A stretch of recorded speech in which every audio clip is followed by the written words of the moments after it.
Alright, y'all, welcome back to the Movie Commentary Podcast in which we watch movies and talk about them.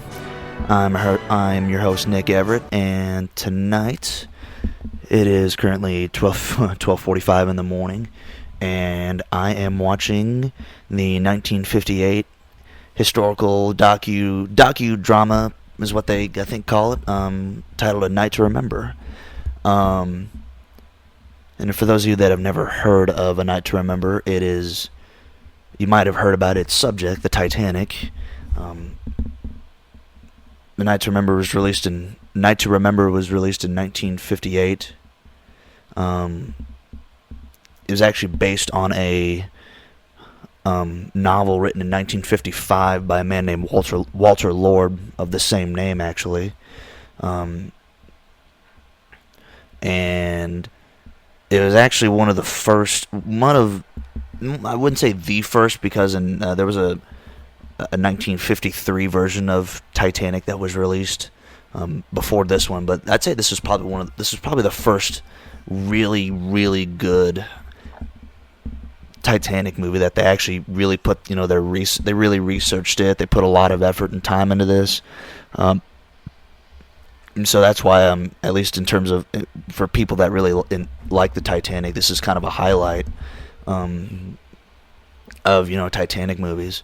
And so anyway, so the movie's just started here, and what we just watched basically was the launch of the Titanic. The Titanic was launched. Now it's a bit of, for those of you that are not as in well-tuned in kind of shipbuilding, kind of shipping terminology. Basically, when a ship is launched, that means that its hull, basically the hull, which is basically like the outside, kind of like the outside walls of the ship, and basically like the shell of the ship is basically completed from the shipbuilding company, and it's basically ready to be launched from its slipways into the water and then it was towed out to the fitting out docks.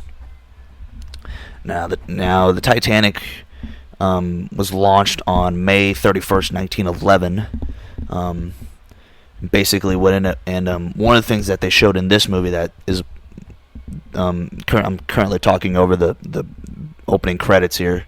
Kind of funny with a movie from at least the 1950s. Basically, a lot of the movies back in those days kind of had the credits earlier in the movies. But one of the things that they showed in the movie here was that Titanic, at her launching ceremony, she basically had a high-ranking official come and basically state, "I named this ship Titanic, and may God bless all that sail on her," and blah blah blah. And then basically they take a bottle of champagne and just kind of smash it on the bow, and basically just that launches it into the water. In reality, that actually didn't happen. The shipping company that owned the Titanic, the White Star Line, they didn't do that for their ships. They actually honestly, what they basically did was there was a quote, they basically build them and shove them in the water. So, and that was actually what they would do. Yeah, none of the major pomp and circumstance. Well, I mean, the launch itself was a kind of a big event, but I mean, again, you didn't really have the whole, banging of, champagne bottles and, christening and all that kind of stuff. So, and so now we've transitioned to, and then after and also one thing right before I get kind of to the scene right here is that, the footage of the launch in this movie, because they were showing the ship actually kind of being launched from its slipways into the water. The actual footage that was being shown there, I believe, was not of the Titanic. I mean, because there really only of the real Titanic, there only exists probably less than 10, maybe 15 seconds of actual footage, and none of it was of the launch. It was thereafter, to be quite honest with you. But the footage that was in the movie here, I believe, it was either the Queen Mary or the Queen Elizabeth. It was one of those two ships. I didn't. It was and and for at least somebody that knows a lot about the Titanic, kind of the ins and outs, it's very easy to kind of discern which is that it's not the Titanic.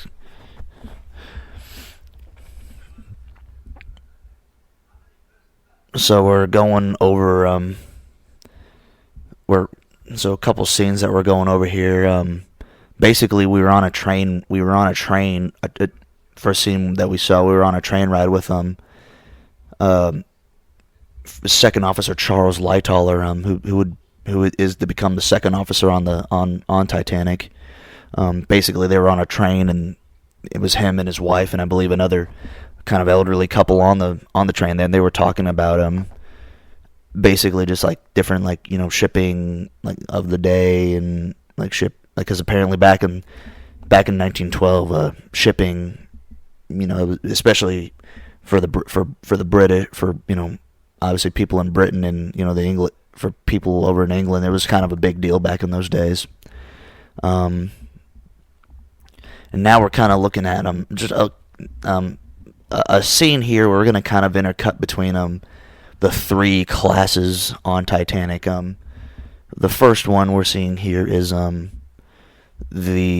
seeing I believe a first class couple, or at least a couple that's going to be going first class on Titanic. And as you can and as with all first class passengers, they were very well to do, very wealthy people.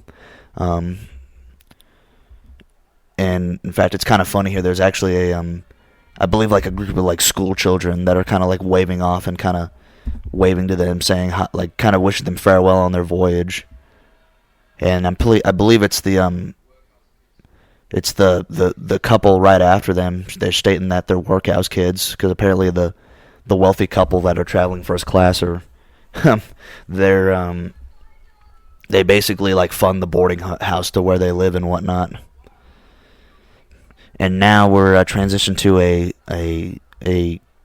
newlywed couple going on their honeymoon, and they will be traveling, I believe, in second class. Which there were quite a few, from what I've been told, there were quite a few newlywed couples on Titanic. I'd have to do a little bit more research into that, but I don't know any off the top of my head. However, that is somewhat based in truth there. And now the last little snippet here is we're watching the third class passengers. Now these people, the third class passengers, also known as steerage, third class, a kind of bit of an interchangeable line there. These passengers, which was actually the third class passengers, are as a lot of other liners would call them steerage. They were actually, this is where ships back in those days really got their money's worth from, because they were the immigrants, and they were they were leaving their homes and in the Europe and Asia, and traveling across over to America, because they even especially back in those days, a lot of people viewed America as definitely the place where they wanted to be. There was actually there was a documentary actually about how Ireland, they had a lot of Ireland where Titanic was actually built, had lots of immigrants, people emigrating from there because it was just the economic hardships. So Titanic did have quite a few of Irish immigrants on it. Now this scene here is we're back to Charles Lightoller now. Charles Lightoller, he's going to be kind of the main character in this movie. I mean, obviously he's going to be the character that we see most of. And they kind of portray him. Now, I'll talk about it a little bit later, but so Charles Lightoller, a little bit of background on him. He was the second officer of Titanic. Titanic had two ranks of officers. They had their senior officers. They had three senior officers. That was Chief Officer Henry Wilde, First Officer William Murdoch, and then Second Officer Charles Lightoller. And then they also had their what they called junior officers, which would have been Third Officer Herbert Pittman, Fourth Officer Joseph Boxall, Fifth Officer Harold Lowe, and then Sixth Officer James Moody. And the interesting thing about Charles, and obviously, senior versus junior. I mean, senior officers had kind of a higher ranking on the ship's hierarchy. Obviously, you'd have the captain, and then the chief officer, then the first, and so on and so forth. But anyway, Charles Lightoller was the only senior officer to survive Titanic. Captain Smith, Captain Edward John Smith, he passed away. Obviously, he perished in the sinking. Both officers, Wilde and Murdoch, both of them perished in the sinking as well. So when Charles Lightoller, when it found out that he survived, he was a very popular witness. He was very heavily studied, heavily scrutinized. Well, maybe not scrutinized, but I would say very heavily kind of celebrated because, again, he was basically the highest ranking member of the crew to survive. So subsequent movies kind of painted him in a bit of a heroic light, which I'm not going to argue that he wasn't a hero that night. He did a lot to save lives, but as I'll talk a little bit later during the sinking, he wasn't as, maybe perfect or heroic as they showed him here. So as I was talking over that, Titanic had just launched. Titanic set sail on April 10th, 1912. And then the movie does a big kind of cut towards, 4 days later to April 14th, 1912, on the Sunday, actually. And basically they're ships sailing along there, and now we've cut from the ship to a shot on the Californian, a steamer called the SS Californian. And basically what we're looking at here is the Californians receiving, the ice warnings and trying to chart out where the ice is going to be. And then the Californian will become a much major player in the sinking of Titanic. The Californian kind of has a bit of a black spot when it comes to the Titanic mythos, because of not what she did, but what she failed to do. And obviously we'll kind of hit on that a little bit later there. I don't want to really try to give off what's going to happen before it actually happens. I kind of want to talk about the movie as it kind of happens and whatnot. I will admit, this movie works a little bit too fast for me in some instances. I'll be talking about one thing, and then basically it'll be like in three things, and then the movie will be kind of like 3 steps ahead of me, and I'll have to kind of catch up a little bit. Now the scene we're looking at here is Captain Smith received an ice warning from his wireless operators, and he handed it to J. Bruce Ismay, who J. Bruce Ismay was the managing director of the White Star Line. He basically was the owner of the company, and in a sense, basically the owner of the Titanic, and he was traveling first class on the actual voyage. And the scene depicted Captain Smith handing J. Bruce Ismay the ice warning, and that did happen. Captain Smith gave the ice warning to J. Bruce Ismay, and Bruce Ismay actually would go around and was showing the ice warning to other passengers. Kind of there's kind of, in a sense, bragging about it. But one of the things about Bruce Ismay is, he wasn't painted very. And the one thing I like about him and Bruce Ismay in this movie was the fact that he was wasn't painted kind of as the slimy villain as like some other movies try to portray him as. He kind of got painted in a bit of a bad light after the sinking, kind of due to his bit of his actions. But this movie, I feel like it would be a little bit, maybe not true to his actions, but I mean a little bit better. He kind of comes across as, especially when the ship actually starts to sink, he kind of come across as kind of whiny and really kind of not pleasant to be around. So, so now we're cut to the night of April 14th, and we are currently looking at a party in the third class general room, which I'm gonna try, and I'll mention James Cameron's Titanic, which I'm pretty sure a lot more people have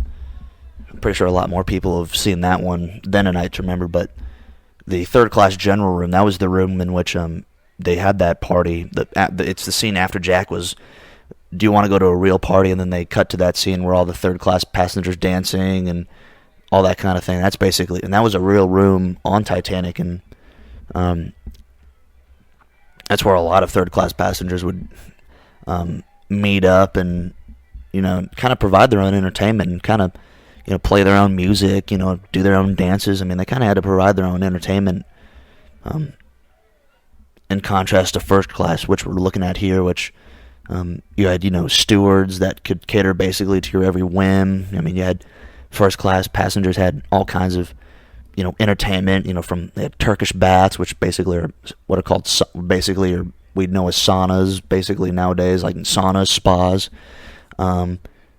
Titanic, they had the first class smoking rooms for the men. The women had, I believe, the first class and second class reading rooms. They had the squash courts. They had the heated swimming pools. They had access to the best decks. I mean, they had the boat. They could go on the boat deck. They had the first class promenade deck on A deck.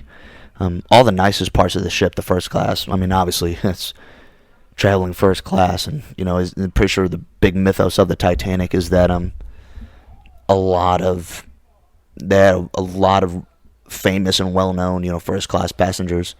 In fact, one that they just showed in this movie, and they don't explicitly name her, but as a lot of you know, Molly, the unsinkable Molly Brown, Margaret Brown, who was played by Kathy Bates in the '97 James Cameron Titanic. They show what I would say a composite character of her in this movie, because it's basically it's basically Molly Brown in all but name. However, I believe she does have a different name, so it's kind of a fictional character in place of Molly Brown. Why I don't really know why that was, but that's why. So, so we're watching now a scene. We're in the wireless Marconi room. We're watching the two wireless operators. The senior wireless operator was two wireless operators, a senior operator and a junior operator.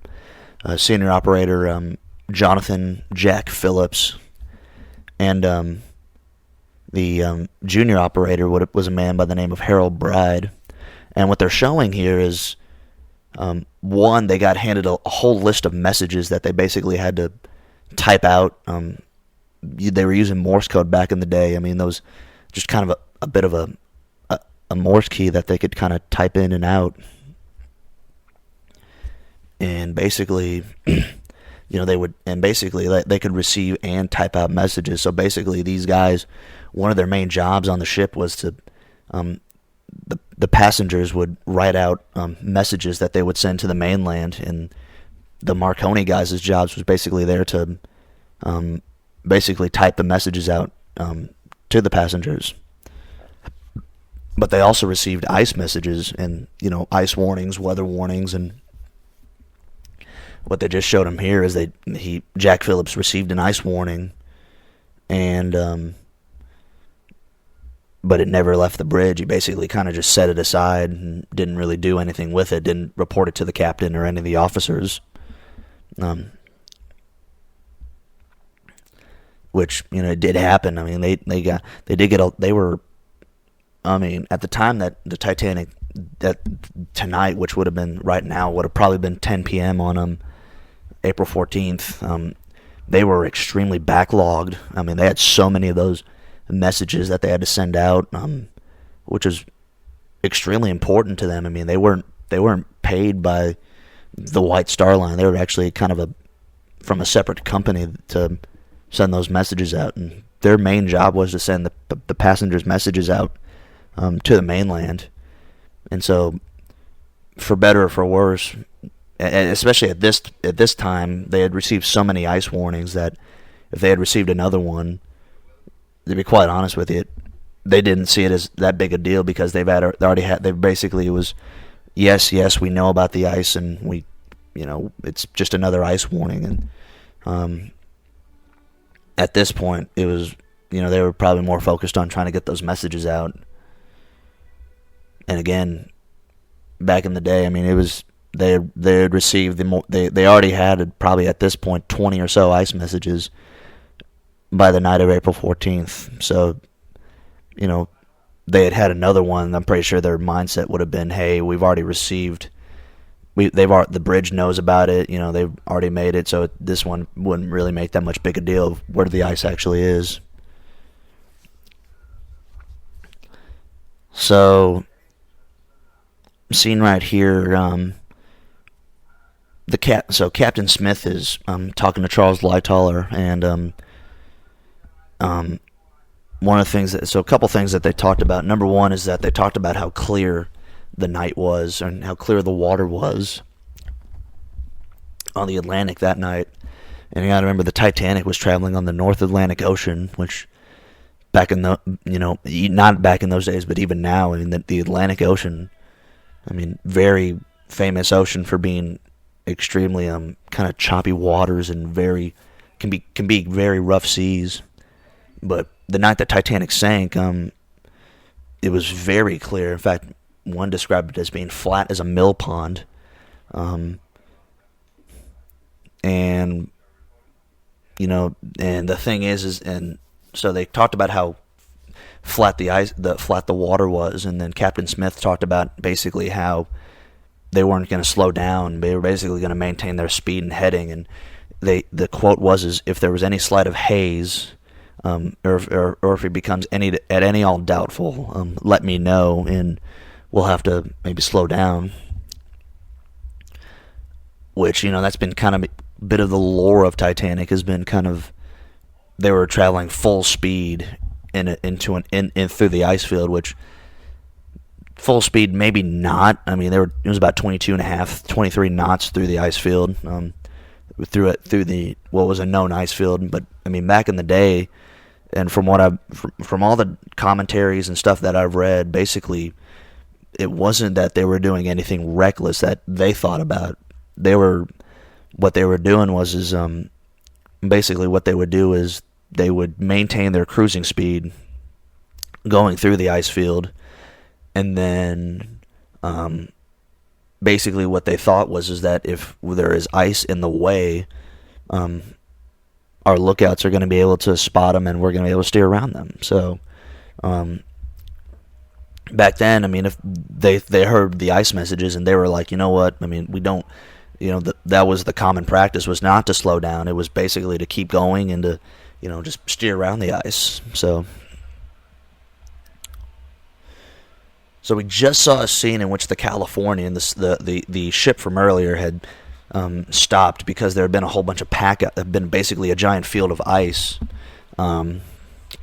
So the Californian is currently now stopped, kind of in the middle of the ice field, and now we're looking at a scene here, and we just saw a scene in which Charles Lightoller was relieved by William Murdoch. I believe that was about 10 o'clock, maybe 11 o'clock actually.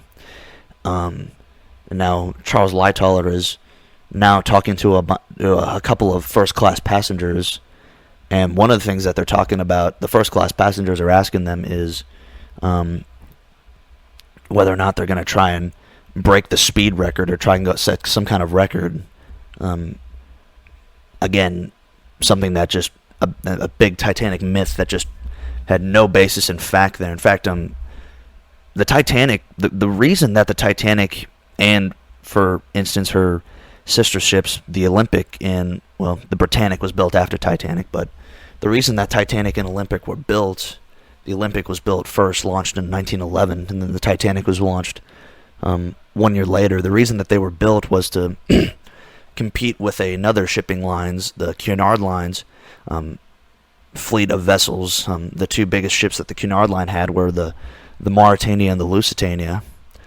But the thing with the White Star line is that, and the thing with these ships that the Cunard line had was that they were big, but they were also very fast ships.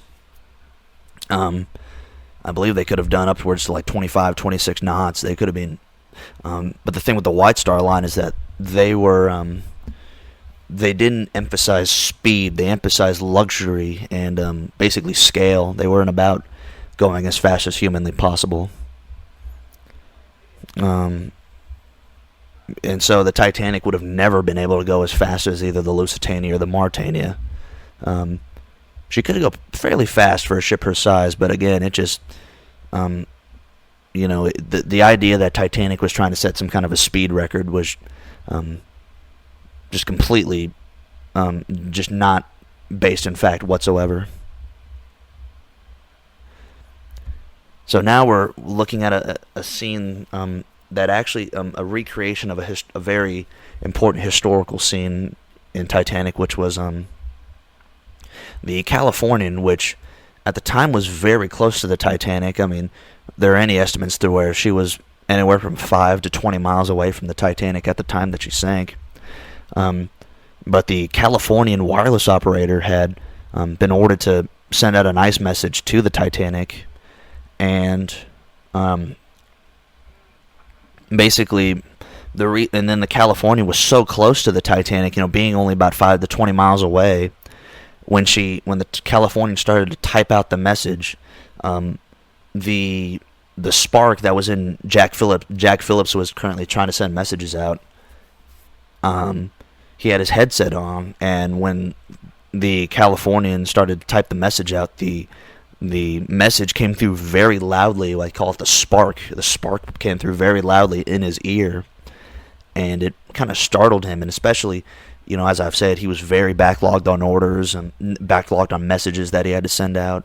He had a lot of, and the Marconi guys were at this time very stressed, and now that they were very stressed, and you get this a lot of you get a very loud, piercing sound in your ear, you're not going to be very happy. So, and this did actually happen. Jack Phillips actually sent back a message to the Californian, telling the wireless operator to basically keep out. I mean, the original message, I believe, was shut up, but he didn't. I don't think it was actually shut up. It was just kind of keep out, so that he could basically keep sending his messages kind of uninterrupted to the mainland. Because again, I mean, not only was it a loud message that kind of probably ticked him off, but it was also just another ice warning. And again, at the time he was probably just like, it's ice, I know about the ice. We know about the ice. Stop sending us these messages. I'm pretty sure they were pretty annoyed with it at the time. So, and I don't think as a result of that, but shortly thereafter, the Titanic sent that message.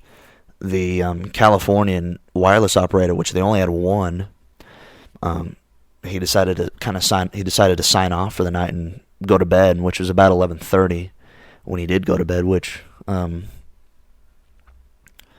was 10 minutes before the Titanic hit the iceberg. So the Californian only having one wireless operator,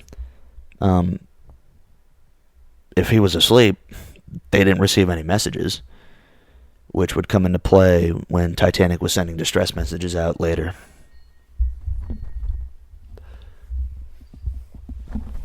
It's currently now we're at 11:30. 11:30.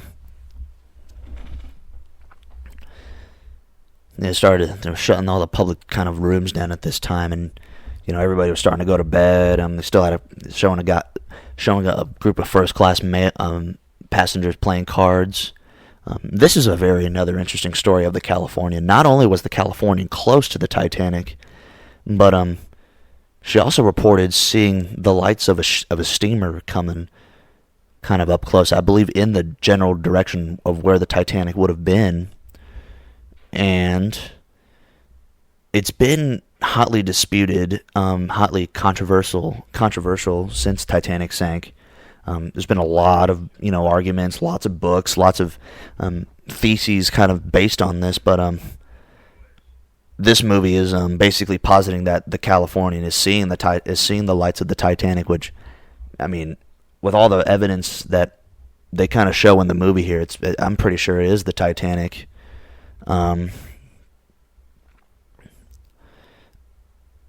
It shows that the officer lets the captain know. And the captain at this point of the Californian, a man by the name of Stanley Lord, was sleeping in what was called the chart room, basically his map room.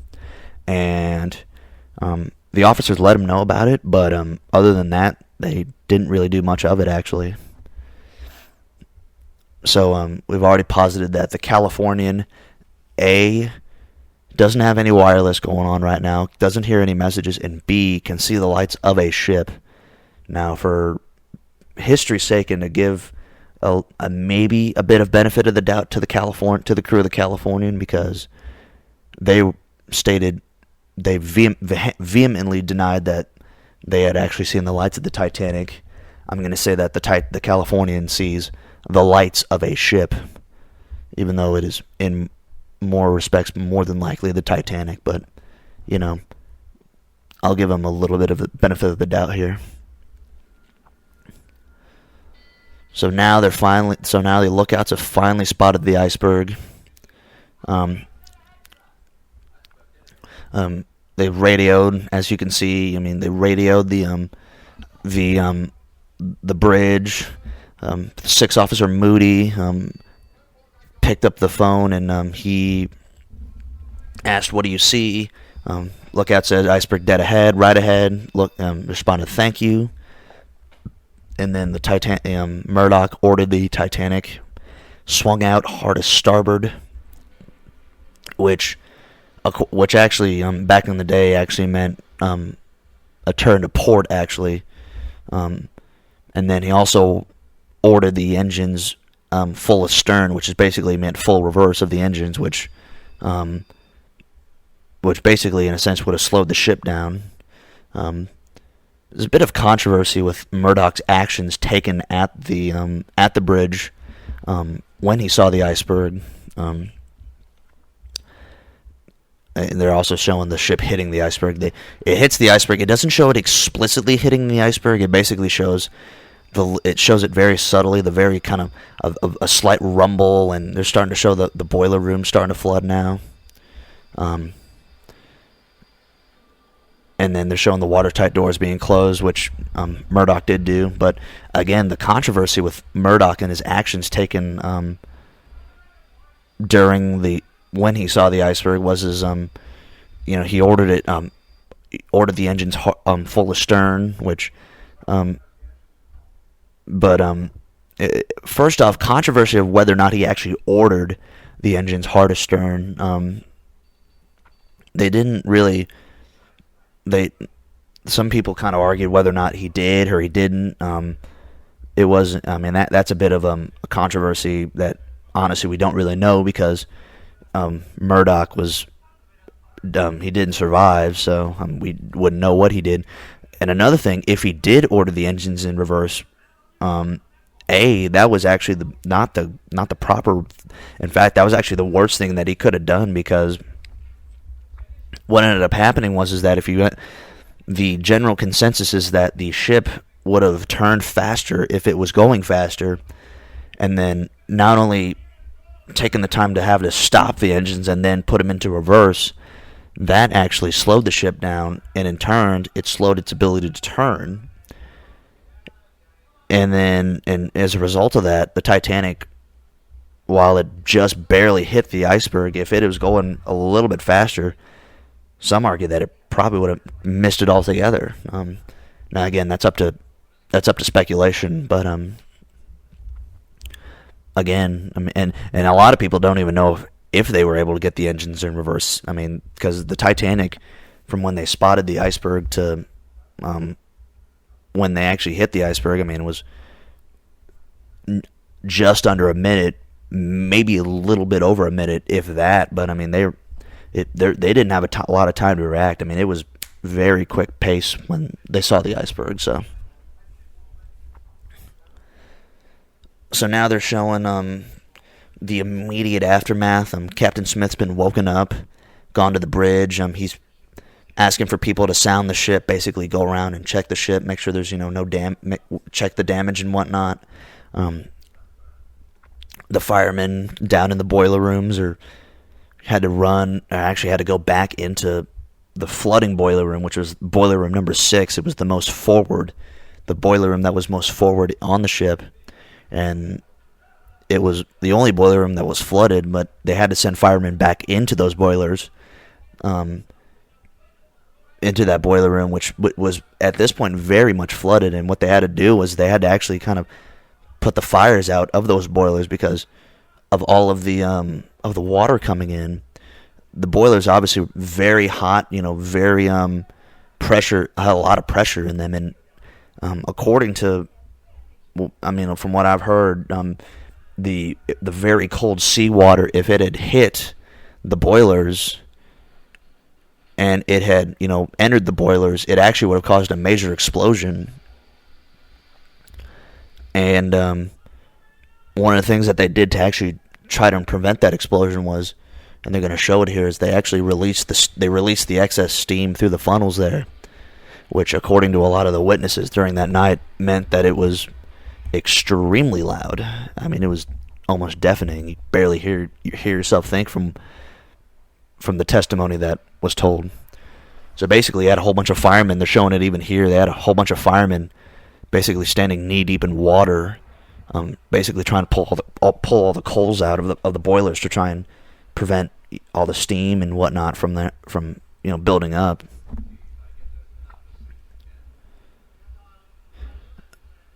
And now you have Thomas Andrews going around and kind of checking the ship, which Captain Smith called for him, asked him to basically help him check the ship out and to see what was going on. And when he looked at the damage, and you can even see it in the film here, his face, he knew immediately that they had no chance in surviving. So it was, they're even going to show it. It must have been a grim reality for him, because not only did he know that the ship didn't have very much time to live, but he also knew about the lack of lifeboats. And that unless if there was a ship nearby to help him out, wasn't going to be very, very good for him. So they're showing it here. They're showing it, the Titanic, basically a bit of historical footage, not footage, but they're basically showing the extent of the damage kind of in a drawing, and they're basically stating that the forward compartments, basically it was the first 5 compartments were basically completely opened up and flooded. And one of the things that Thomas Andrews was stating here was that the iceberg had ripped basically what was essentially a giant, gash, a giant hole into the side of the ship.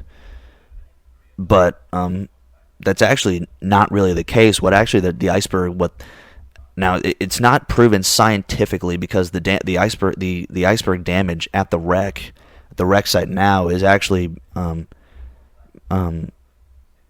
you can't see it because it's basically buried in the mud. But basically what they believe what happened was that the iceberg, when it collided with the ship, it actually pushed in the plate. It kind of because what happened, the hull, basically the outer walls of the exterior of the Titanic were basically steel plates, kind of interwoven together with rivets and whatnot.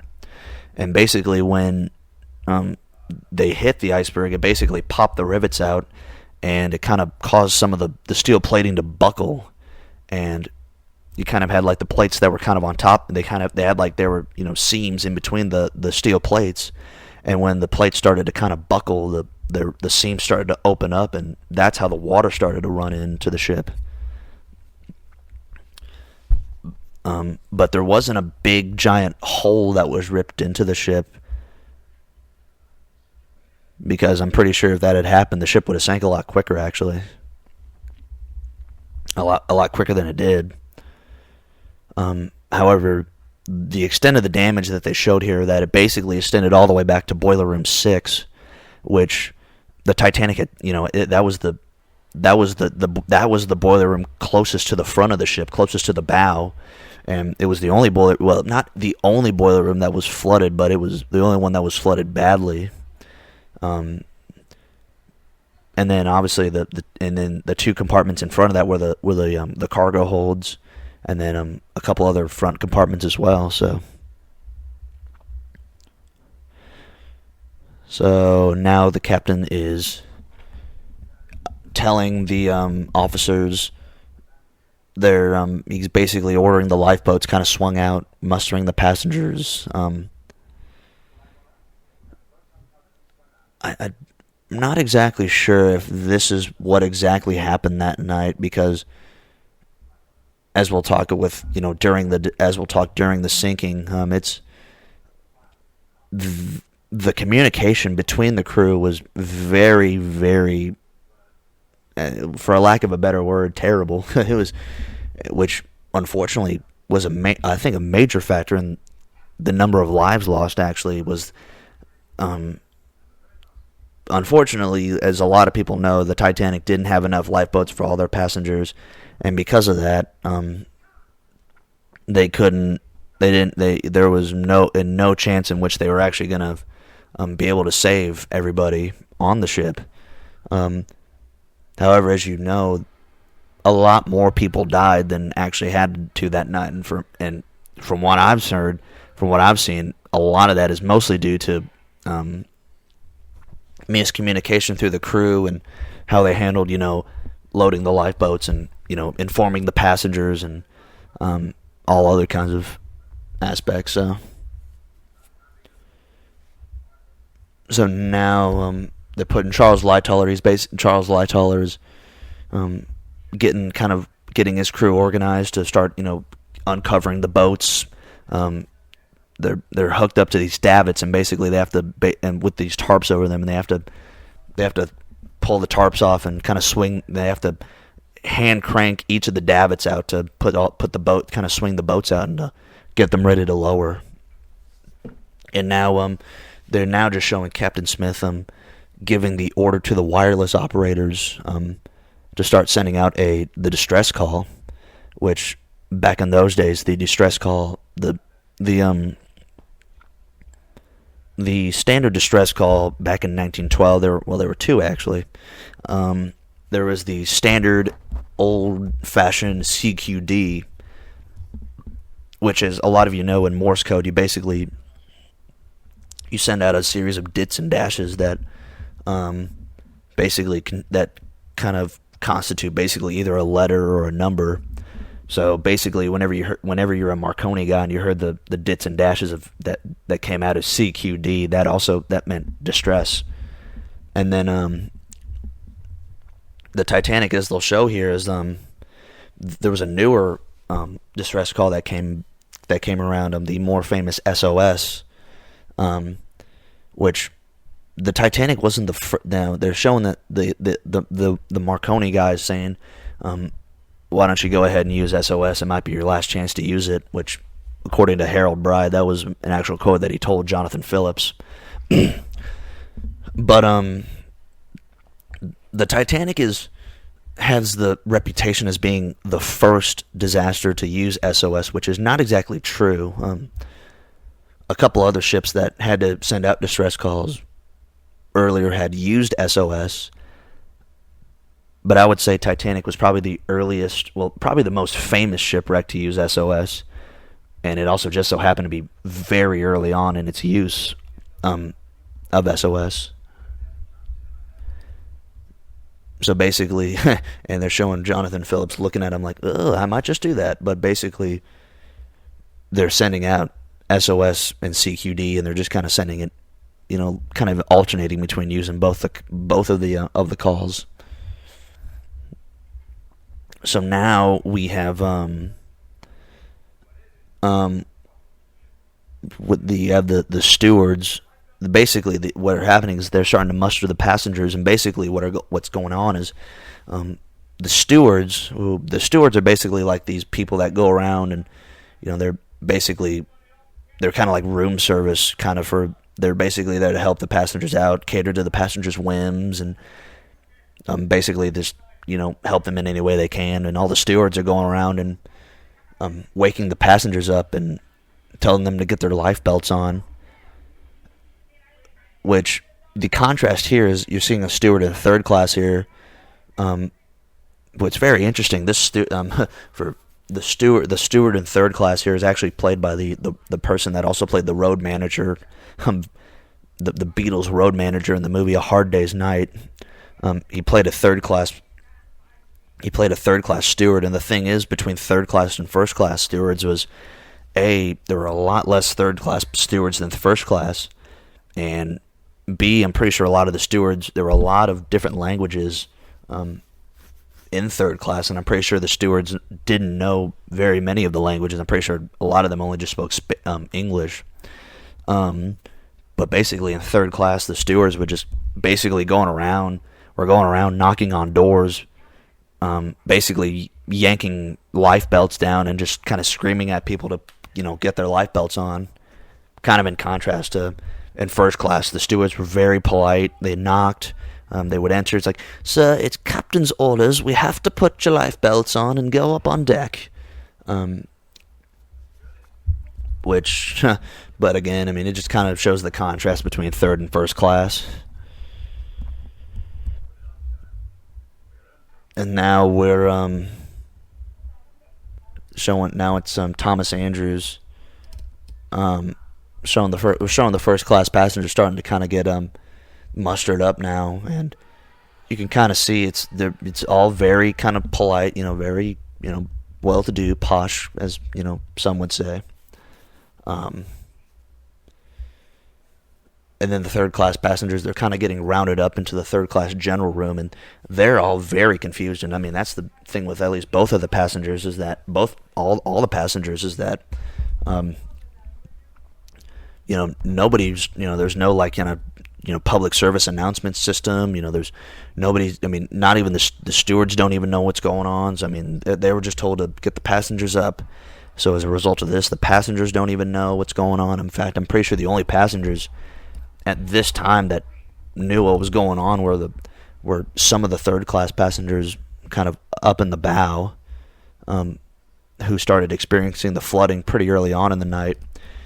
And then also maybe a few of the passengers that would have actually seen the iceberg. So again, starting to round the passengers up, but again, nobody was telling them anything. Nobody was letting them know of the gravity of the situation. So because the passengers didn't know, it kind of it ultimately kind of played a bit of a factor in the amount of people that died. But we'll hit on that topic just a little bit later. I know I'm kind of having a lot of topics that I'm kind of pushing off, but again, I'm trying to keep up with the movie here, not just kind of go off on a tangent. Even though that might be, a lot of people might think I'm already doing that. What we're watching right now is a ship called the Carpathia, and their wireless operator just turned his headset on, and he's receiving the Titanic's distress call. It actually did happen. The Carpathia's wireless operator, which they only had one along with the Californian, their wireless operator was just about to go to bed, and right before he went to bed. And they're showing the wireless operator right before he went to bed. The wireless operator kind of wound his headset up and turned his stuff on, and he actually heard the Titanic's distress call. And basically, they're showing him basically just barging into the captain's room while he was sleeping, and he gives him the distress call. And the captain, a real life man by the name of Arthur Rostron, he gives him the message, and basically he springs right into action. He turns the ship around, and they start plotting a course back to the Titanic's position and whatnot. So in stark contrast to there, and so it's kind of a contrast to the Californian and the Carpathia. The Carpathia's crew sprung into action. They were moving quick. They were really trying to get to the Titanic's aid. Or in contrast to the Californian, which their captain's sleeping. They're kind of standing still. Their officers see a ship out in the distance, but they're not doing anything about it. So, I mean, just again, a contrast between the two ships there. Now, this very interesting tidbit, not only did the Californian see the lights of a ship, but the Titanic, their witnesses, there were a lot of eyewitnesses that they remember seeing the lights of a ship out in the distance. Now, again, nobody knows for certain, because, again, it's a very controversial issue with a lot of Titanic historians, but again, I tend to believe that the lights that the Titanic is seeing are the lights of the Californian, and the lights that the Californian are seeing are the lights of the Titanic. However, again, to be fair to both parties, I'm just going to say they both see the lights of a ship, even though you already know my stance on the matter. Another tidbit that they showed was the Harold Bride, the junior operator, came to the captain and said that, hey, that we had a response from the Carpathia, and they're on their way, and that at full speed they're going to be here in 4 hours, which it's going to be just too slow to get there, because again, Thomas Andrews only gave the Titanic about an hour and a half to sink, which it actually sank a lot. It took about an hour more than what he gave it, so it took more than the time that he gave it. But again, I mean, the Carpathia being 4 hours away, it just, again, no chance that it could have made it there in time. And so now we're looking at the passengers starting to be loaded into the lifeboats, and again, you're seeing kind of the indignation of some of the first class passengers, and some of the passengers and you're seeing they're at first they're doing women and children first, and you got wives that don't want to leave their husbands, mothers that don't want to leave the father of their children behind. You got passengers that don't think it's that big of a deal. Why are we getting into these lifeboats? One of the quotes here that a first class gentleman states is that the ladies are much safer on this ship than in those little boats out there, which I do believe. I don't think John Jacob Astor said that, but I do believe a very prominent first class passenger actually stated that. But again, I mean, the passengers, as I stated earlier, they don't know how serious the damage is.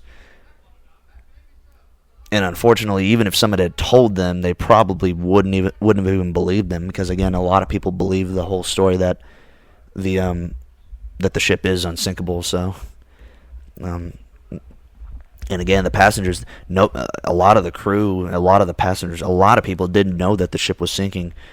Probably well after an hour after the iceberg hit the Titanic. So as a result of that, a lot of the earlier lifeboats weren't launched to full capacity.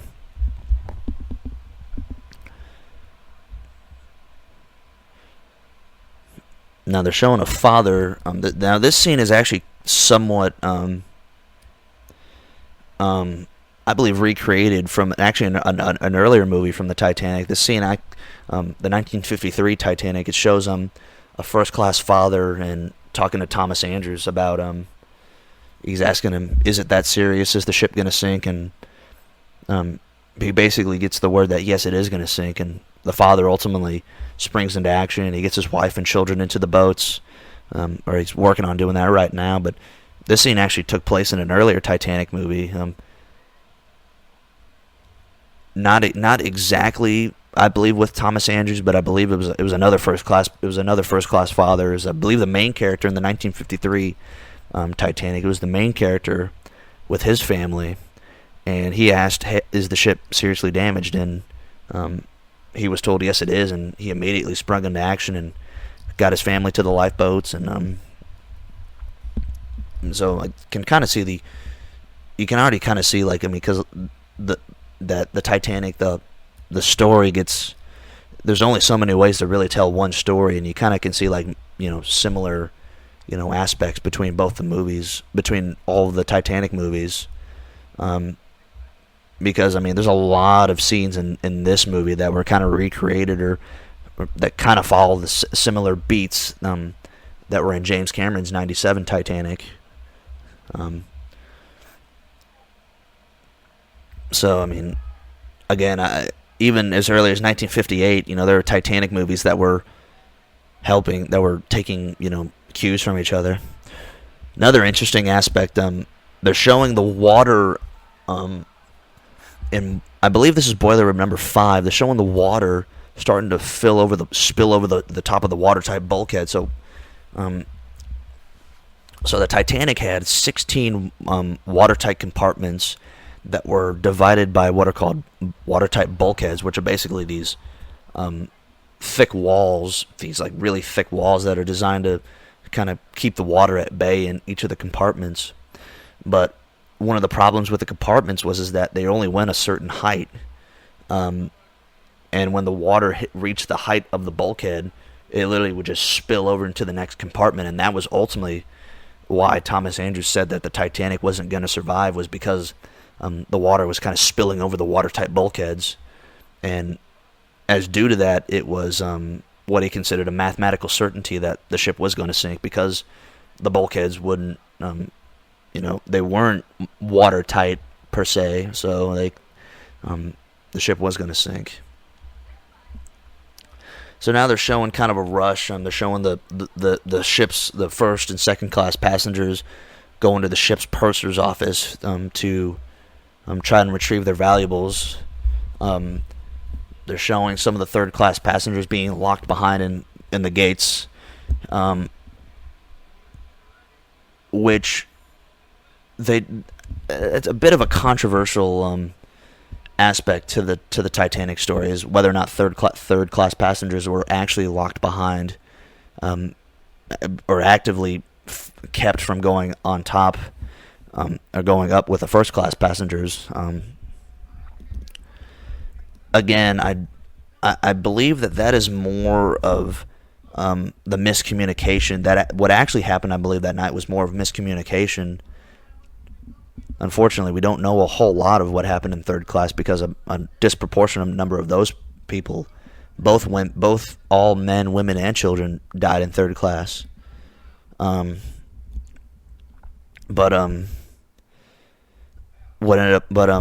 believe what ended up happening was there were no direct guidelines. I mean, the stewards again weren't informed. I mean, the communication wasn't good. So basically, what happened was, you'd have in some areas of the ships, the gates were locked, and the third class passengers wouldn't be able to go up. In other instances, the gates were unlocked, and you'd have several first class passengers going up.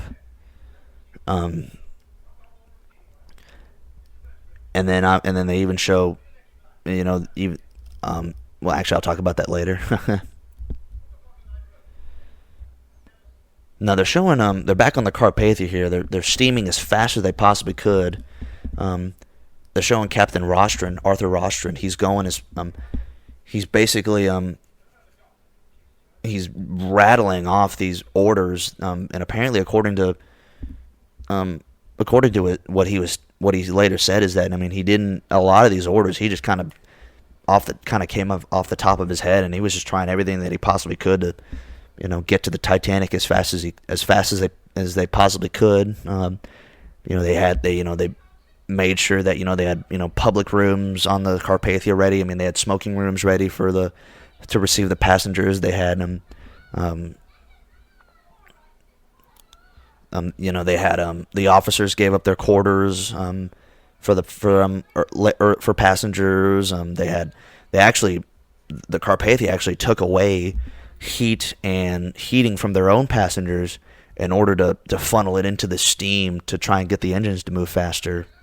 The Carpathia that night reached a top speed of 17 knots, which was actually faster than it was designed for. And it was because they were trying to get every ounce of steam put into the engines and to the propellers. Now, what they're showing here, this scene right here, they're showing J. Bruce Ismay, again, the managing director of the White Star Line. He kind of, during the night of the sinking, there was a lot of accounts that stated that he was very involved in loading the lifeboats, getting passengers to the lifeboats, and getting them lowered and whatnot. What they showed there was he kind of started to panic a little bit, and he actually was starting to be like going around. He's like, "We need to get these boats lowered away," and he started like kind of panicking and trying to get everybody to lower the boats away. And it took one of the officers, and it showed in this movie. It showed Charles Lightoller kind of telling him, "Please, sir, it kind of got maybe not as confrontatious as it would have actually been, but basically in real life, what ended up happening was this Fifth Officer Lowe kind of had to pull him aside, kind of had to get in his face and yell at him and confront him. He's like, "Man, if you don't get out of the way, I mean, you're gonna drown the whole lot of them. So get out of the way," kind of thing. Which they showed in this movie, and even in some of the other movies, that some of the officers were afraid that, or some of the other crew were afraid that they were gonna get. The officers were going to get in trouble for basically yelling at basically what it considers as their boss's boss's boss's boss. So,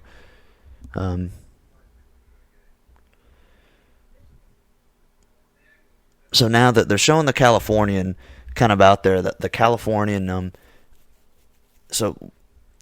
Actually, first off, I'll back up. So, one thing that the Titanic had been doing since they had seen these lights of the other ship was that they started firing off the distress rockets. And basically what they were doing was they had these rockets, these big fireworks that would go up and explode, and they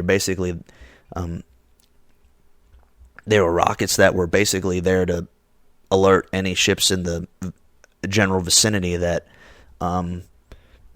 we are in trouble, come please help us. But basically what ended up happening, and what was interesting is that the crew of the Californian that was observing the lights of the ship in the distance, they saw that ship exploding the rockets in the air, and one of the crewmen noticed was that the ship's fired now 6 rockets in the air. And what ended up happening was that the Titanic fired 8 rockets into the air. They fired 8 distress rockets. And the Californian observed that ship in the distance firing 8 rockets off. So, at least for me, that's pretty substantial evidence that the ship that the Californian was viewing, the lights that the Californian was observing, were the lights of the Titanic. And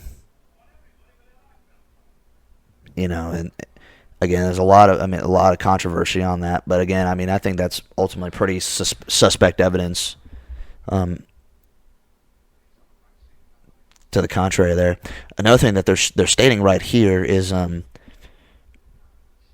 the Titanic is actually starting to use their Morse lamp. They basically have a Morse lamp. Basically, it's a light kind of on the top of a kind of mounted high on the ship, and basically what someone could do was they could basically they had like a telegraph key that they could kind of type out, and basically the lamp would kind of flash out the Morse message, and the Titanic was actually trying to signal this ship with their Morse lamp. And I do believe that the Californian, they mentioned that they also tried to contact the ship with their Morse lamp as well. However, both ships reported that they couldn't see the Morse lamp of each of either ships actually. They both I believe at least the Californian they attributed to or I believe it was the Titanic they attributed to I can't really tell. They thought it was like the mast light flickering, or just like a light flickering on the ship or something.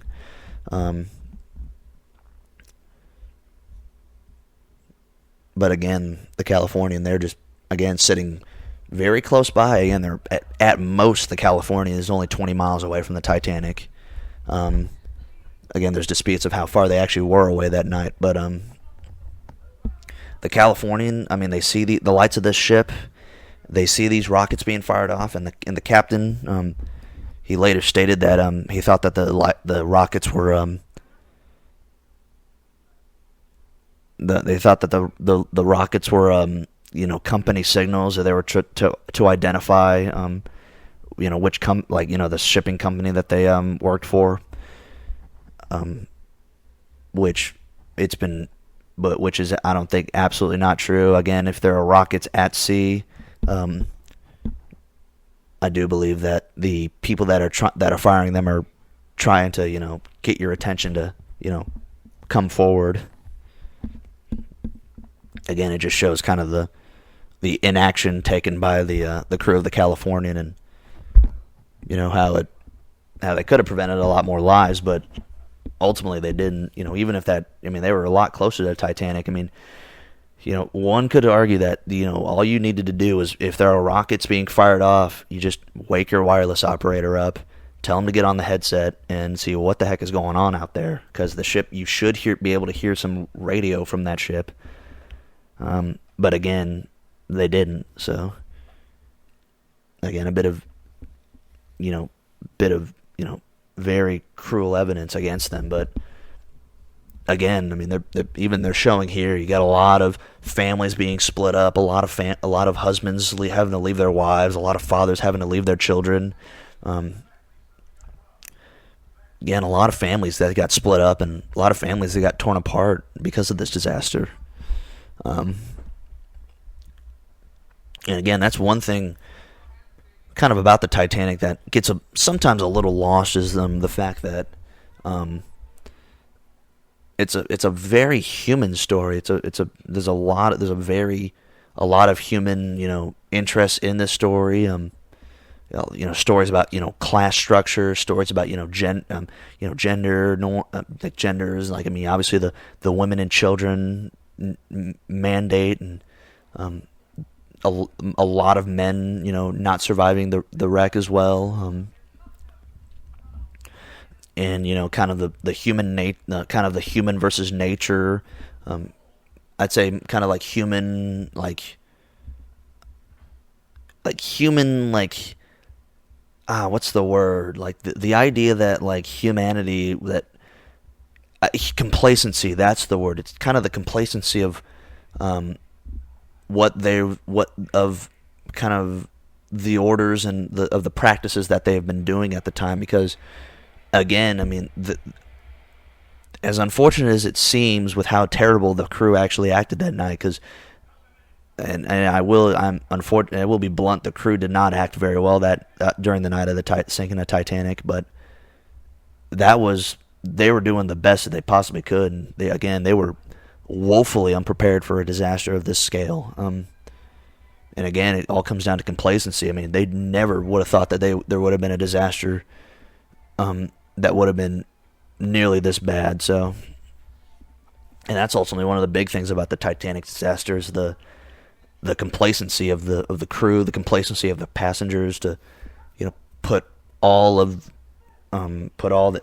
trust into this ship. They believed in it with all their hearts and mights, and again, it let them down completely. I mean, it sank. Obviously, they would have made this movie if the ship hadn't sunk. So,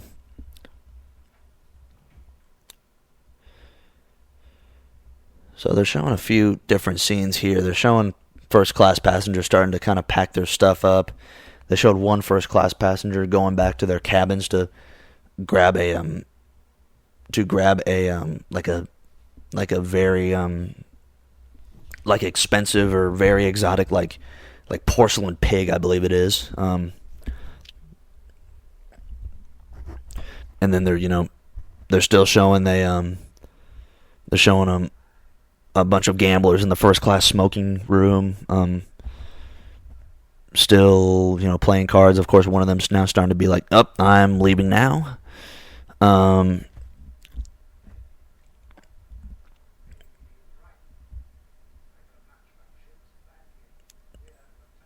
Yeah, they're some of them are some of the first class passengers. You can see one of them there. He kind of panicked a little bit there. You're starting to see them be like, you know what? I think this ship might be sinking.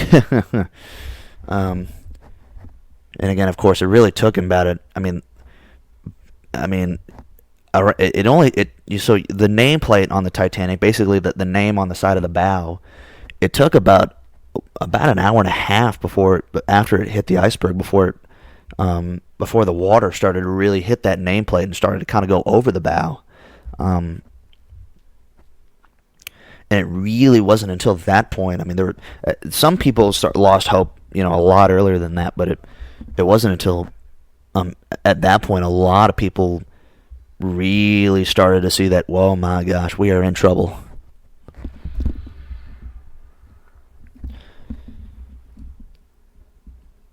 So again, they say that the Californian, the Titanic, seeing the lights of the ship, they were trying to make out. They thought that they saw the ship signaling with a Morse lamp, and they were trying to signal with them, but the Titanic couldn't. They couldn't make it out because the ships are just too far away, and now they're having the Titanic use their Morse lamp.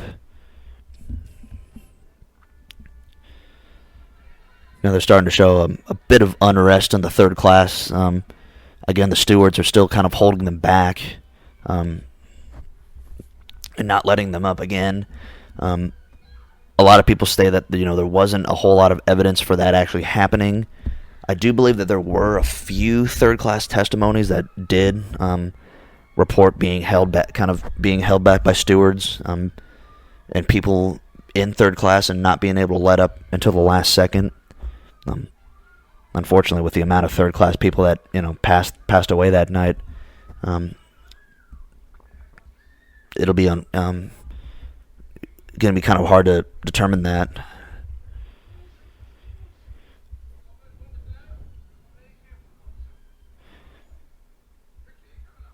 And then you're seeing kind of these third class the third class crew that kind of escaped, and they were able to get up to the boat deck here. You could see that the third class not just the third class ladies, but a lot of the passengers, they were really reluctant to leave, even when they knew that the ship was in mortal danger. They didn't want to leave their families. They didn't want to leave, their loved ones back on the ship. But even there was a lot of insistence on these, on the men to get the women into the lifeboats, and a lot of them were very. A lot of passengers women were very reluctant to get on, even well after they knew that the ship was going to be sinking, and well after that the point of no return had been passed, kind of, at least in some of their minds.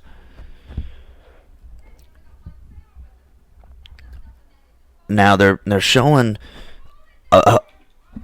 Now, I'm pretty sure what I'm going to describe here, I'm pretty sure a lot of people like this did not happen the night of the Titanic, but it actually did. So,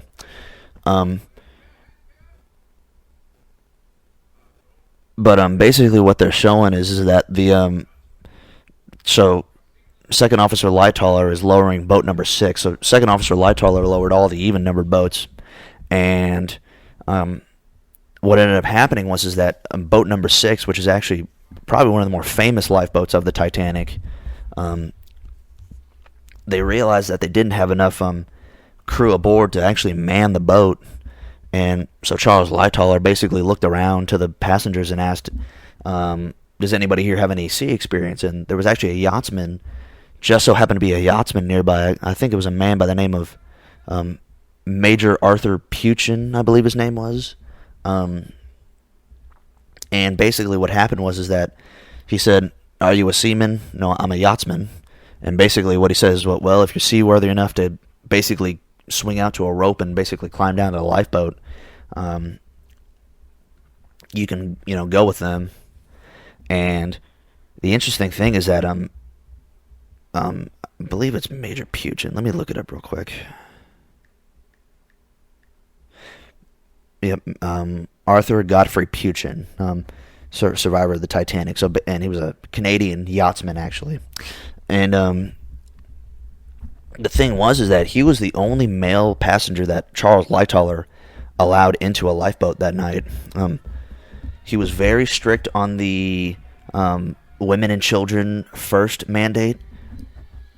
The thing with him was that he wasn't women and children first; he was women and children only. And the thing was that there were a lot of lifeboats that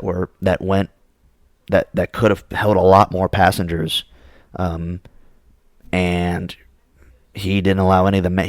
They even showed in the movie here, he was pulling men out of the lifeboat, and so he wouldn't allow any men other than Major Arthur Puchin. He didn't allow any. Male passengers into the lifeboat. He allowed male crewmen into the lifeboat to man the lifeboats, but he didn't allow any of the male passengers on.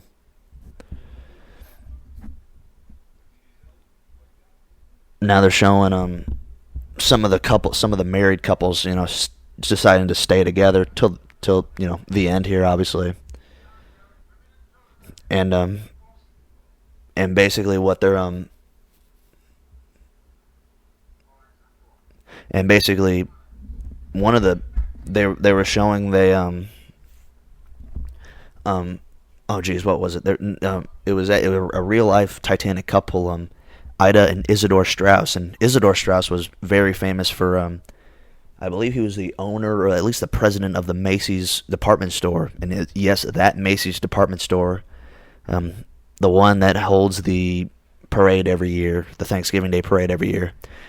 He was the owner of that, and him and his wife were very famous for sticking together on the Titanic. Even though his wife was offered a place in one of the lifeboats,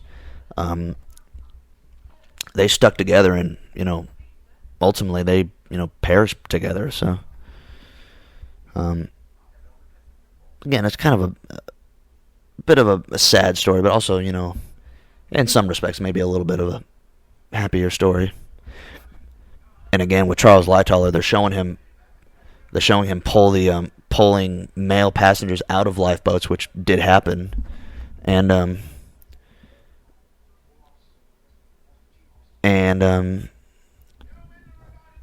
again, there's still there's room to load the lifeboats up, but they're he's not allowing it. Again, very strict with the women and children only mandate. Now they're showing a first-class passenger by the name of Benjamin Guggenheim. And I'm kind of getting dressed up there. Now in contrast to Lightoller, women and children only, they're showing First Officer Murdoch, who is loading the lifeboats. I believe he's loading the lifeboats on the port side. I have a book here. I'll look that up real quick. Yep. Murdoch was loading lifeboats on the starboard side of the ship. Again, for those of you that maybe not as well versed in nautical terms or nautical vocabulary, starboard means the right hand side of the ship, and port means the left hand side of the ship. But when Murdoch was loading the starboard side, the odd numbered boats, he was women and children first, which basically meant that if he loaded all the women and children into the boat, and there were any more passengers available, he would allow. He allowed a lot of male passengers on. They're showing the loading of showed the loading of lifeboat number one they're showing the loading of lifeboat number one on the ship, and Again, lifeboat number one, very famous lifeboat for only having 12 passengers, even though it could have held 40 passengers. And the funny thing was is that the majority of the passengers, the majority of the people on there were male, actually. I believe there were 7 male crew members that were on the ship, as well as a very famous first-class male passenger, Sir Cosmo Duff Gordon, and his wife Lucille. So they were both on that boat as well.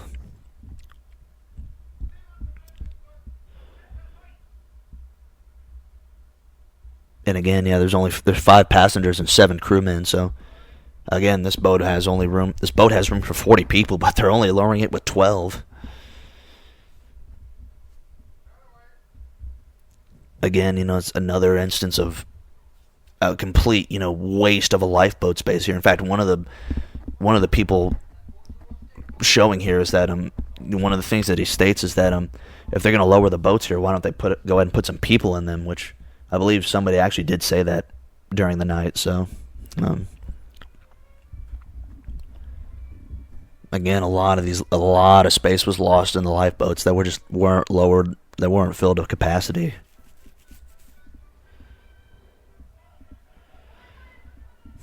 Looks like they're still holding the third-class passengers back. Again, I don't think, I believe a little over-exaggerated. But again, it's more of, but the miscommunication of the crew to finally start letting them up like this late in the night. Again, I believe I believe that is in some ways plausible, that they could have held them back because of the miscommunication. But again, I don't think it was a blatant effort to hold the third class passengers back. I think it was just, lack of clear guidelines and just kind of a lack of communication, from the top side of the crew, to even the bottom side of the crew. Now they're showing third class passengers starting to realize, there's no more boats left.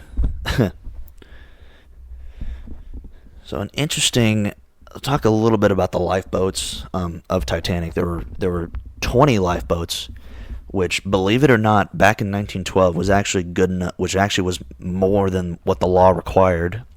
So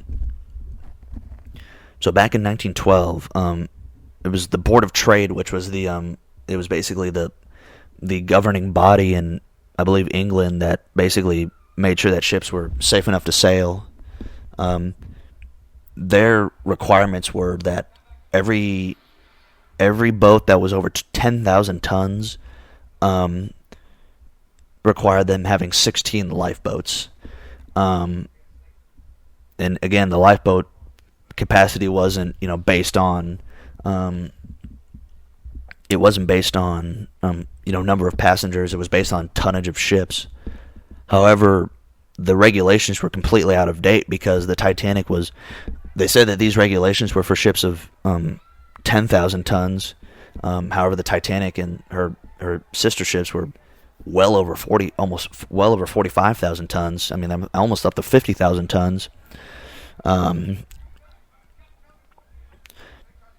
again, the Titanic actually had more lifeboats than was required. They had 2 what are called cutter lifeboats, which are kind of shorter lifeboats, kind of meant for like really speedy, kind of lowering into the water. They're kind of shorter, smaller lifeboats meant for 40 people. Then you had your lifeboats. Those were lifeboats numbered 1 through 2, and then you had 14 so-called regular lifeboats. I believe numbered 3 through 16, and they all those regular sized lifeboats held 65 people. And then they had 4 what they called collapsible lifeboats, which are basically, they had wooden bottoms with canvas sides that could be raised up. They're basically just considered life rafts per se. And it's a funny story with the collapsible boats a little bit later in the night. But with the collapsible boats, I believe could hold about 47 people per lifeboat. So they actually had more lifeboats than what was actually technically required of the of by the law. Now they're showing a interesting scene here. They're showing Bruce Ismay climbing into the collapsible, one of the very last lifeboats to leave. Lifeboat, one of the collapsible C, that is. Also, the collapsible boats were lettered A, B, C, and D. And they kind of show him hopping in a little sheepishly here. He doesn't give First Officer Murdoch, who was lowering the lifeboat, he shows him that he can't make eye contact because he's kind of ashamed. It kind of shows him being a little weaselly here. In fact, actually, according to his testimony, he actually was ordered into a lifeboat. He wasn't. From what we know, he actually was ordered into the lifeboat instead of actually hopping in himself. Of course, these movies, again, Bruce Ismay was portrayed as a coward, not in a favorable light after the sinking. One of the things that kind of contributed to this was everybody knows the American newspaper tycoon William Randolph Hearst. According to history, from what I've read and heard and videos that I've watched, Bruce Ismay and William Randolph Hearst were actually not the best of friends, and I think they had like a falling out, kind of like a couple years prior to the Titanic disaster. And because of this, when Titanic went down and they discovered that Bruce Ismay had actually survived, William Randolph Hearst kind of did a bit of a smear campaign on him, and he kind of did his best to kind of paint him in a bit of a negative light per se. So again, I mean, the myths of J. Bruce Ismay and how he actually acted that night, and that he was a coward, and that he was very was just kind of a weasel. I mean, again, that's really kind of unfounded, actually. So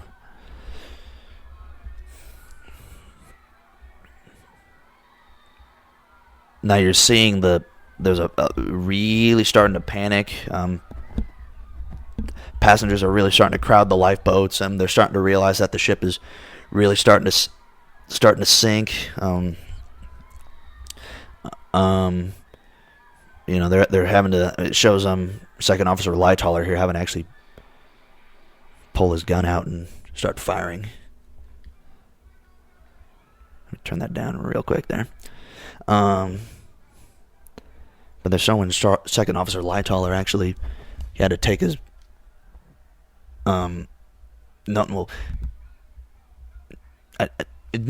for sure if Lightoller used his firearms that night. It is well known that Fifth Officer Harold Lowe, some of the officers did have to use their firearms that night, and Fifth Officer Lowe, he even testified that he had to fire three kind of like warning shots into the air, just to keep the passengers at bay, because all of them were trying to rush the boat. I mean, again, it was getting really getting fairly dicey there. So especially towards the end, I mean, you can even see it in like the James Cameron Titanic, and there's a lot of people just starting to crowd the boats. A lot of people really pushing and shoving to get on there. Especially towards the end, it got really dicey there. And they're showing lifeboat number 6 here again. They're showing the Molly Brown character, the skipper, the person at the tiller of lifeboat number 6. Basically the crew member that was in charge was Quartermaster Robert Hitchens, who's very famous for being the person who was at the wheel of the Titanic when it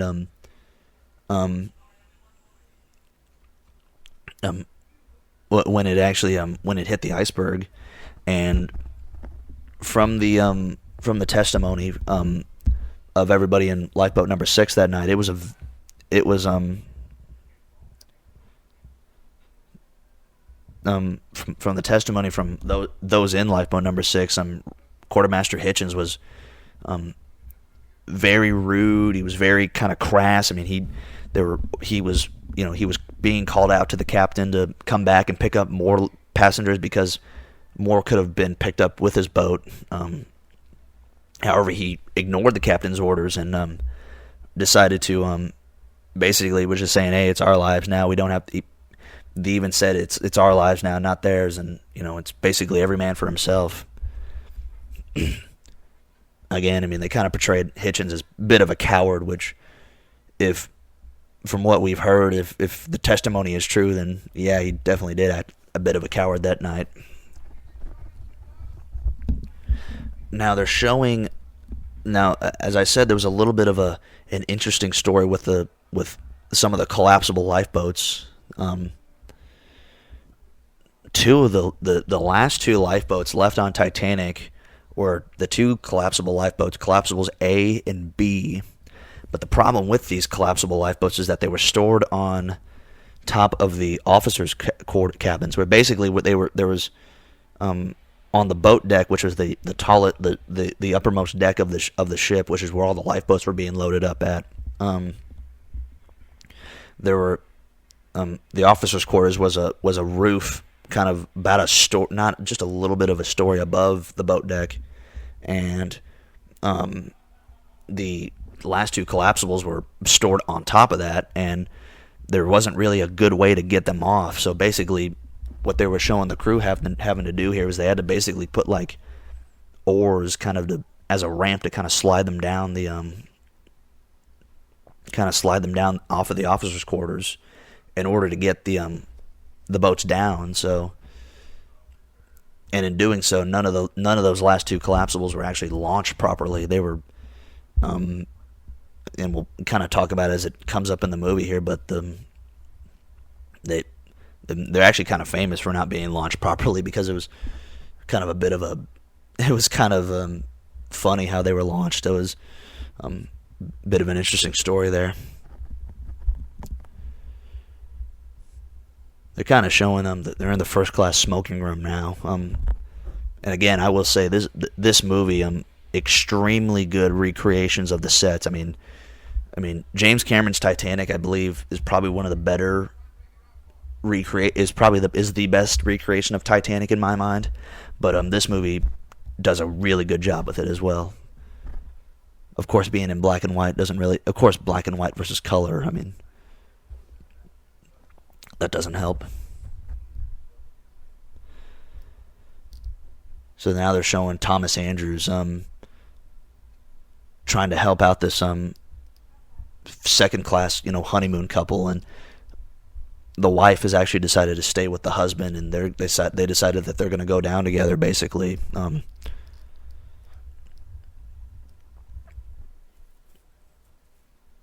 again, lots of families for as many wives and husbands that were separated that night, there were a lot of families that they ultimately died together. One of the very famous examples, the Sage family in third class. They were a family with the mother and the father, and then they had 7 children. So it was a family of 9, and all 9 family members, the parents and the children, and those are children ranging from ages like 21 to I believe age 4, very young. All members of the Sage family perished that night. So again, there were a lot of families that were either torn up or just completely lost that night. Again, going back to the more human side of the sinking. I mean, because again, it's you got to also. I mean, at the end of the day, we always lose sight of this. Roughly 1,500 people died that night. Ultimately, people that didn't have to die. So, and it was a disaster of so many circumstances that ultimately it led to the ship sinking and 15 people losing their lives that night. One thing that they're showing here is they're starting to get the engineers. I'm starting to let the engineers loose from the bottom parts of the ship. One of the myths about the engineers is that they basically all of them stayed below decks, and all of them basically died kind of below deck and whatnot. It's actually not true. What ended up happening was right at the end, I'd say about 20 to 10 minutes right before Titanic sank, the engineers were actually were relieved of their posts, and they were basically told to go and try and save themselves. It's unfortunate because none of the engineers and electricians and people from, I believe there are maybe a few people from the engine room that survived, but none of the senior engineering staff survived, and that's really unfortunate because they were some of the most unknown heroes that night because they kept the lights on. They put these pumps in the water to try and pump the water out of the ship, so it so they were true heroes that night. I mean, and if it weren't for the engineers, they wouldn't have kept the power on long enough to send for the wireless guys to send their messages out. The ship probably would have sank a lot faster than it probably would have sank in that hour and a half timeline that Thomas Andrews gave it. The lights would have gone out a lot sooner, which, if you're in the dark, it's a lot more disorienting, and it's a lot, a lot worse than if it was in the light, obviously. So those engineers, I mean, they did everything they could to keep those lights on, to keep the ship afloat, and I think, and I mean, again, this is I don't like doing a shout out to people that died over 100 years ago, but again, I admire those guys for staying at their posts and doing the very best that they could. I mean, they shout out to those guys. Rest in peace. Also, rest in peace to all the people that died that night, because there were quite a few heroes that night. There were a lot of people that died that. A lot of crew members that died doing their duty to the bitter end. Lots of male passengers that would help escort women to the lifeboats and to get them into the boats. Lots of people that would help load the lifeboats, but wouldn't get in one. They gave up their seats for other people to get in. So a lot of heroes that night that ultimately wouldn't make it. So now they're starting to show the ship starting to increase its sinking just a little bit there. The ship took a long time. It took a long time to really start to pick up in its sinking. I would say for the first it didn't reach the bridge. The water. I believe reached the bridge, which is basically like it reached the boat deck. The water reached the top level of the ship. I believe about 2:00, a little bit after 2:00, and it was very late. It was very late into the sinking, and the sinking really accelerated as the ship went down. When it went over the bridge, which is basically on the boat deck, kind of at the front of the ship, the front part of the boat deck, when the water washed over the bridge, basically after that, it only took about 15 minutes for the ship to sink, and it dropped like a stone after that.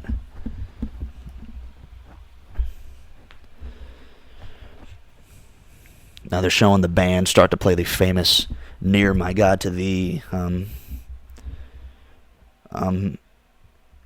which it's maybe not controversial because it is well documented that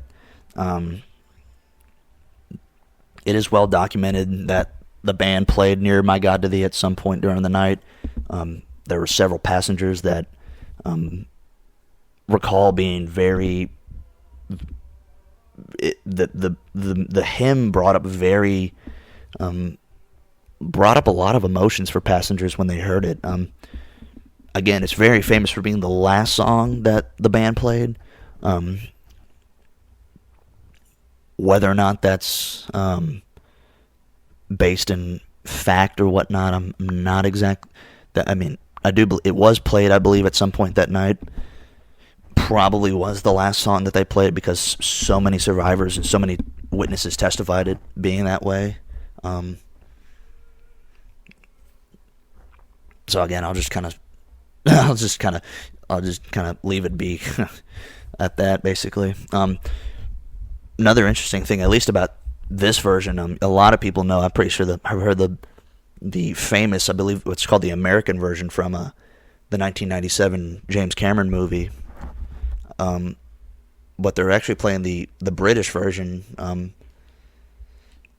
I believe what they call it the Deo version. I believe that because the version that they're playing in this movie is very different from the version that they're playing in on the James Cameron movie. Of course, I obviously I prefer the James Cameron Nearer My God to Thee version rather than this one. But I mean, again, this is just kind of personal preference. Now they're showing the ship. The bridge is finally going under the water. The first funnel is about to flood. Now going back to those two collapsible lifeboats that were on the top of the officers' quarters, basically what ended up happening was that they couldn't launch them. They couldn't tie them up to a davit properly. They had to launch them basically they had to float off as the water basically came up onto the ship. And because of this, collapsible B was actually launched upside down. When